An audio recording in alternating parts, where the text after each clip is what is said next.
How to fix Tinder app crashing during swipes.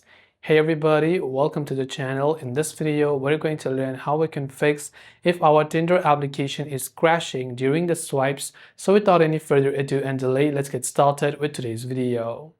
If your Tinder application is crashing whenever you're swiping right or left on Tinder, first of all, ensure it is not the issue with your internet. If you're using Wi-Fi, try to switch to cellular data or vice versa.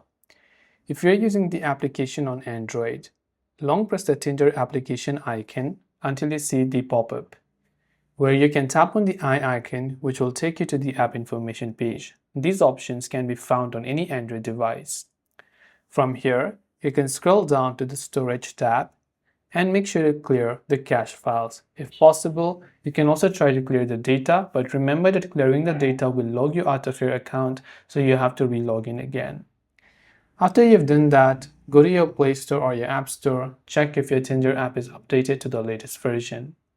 After you've updated it, if you're still not being able to swipe, it could probably mean that you have reached your swipe limits on Tinder. So Tinder also has the amount of limit that you can do for swiping right in a certain day. Hope this video helps you understand. If you have got any further questions, feel free to also leave them down. Thanks for watching and see you in the next video.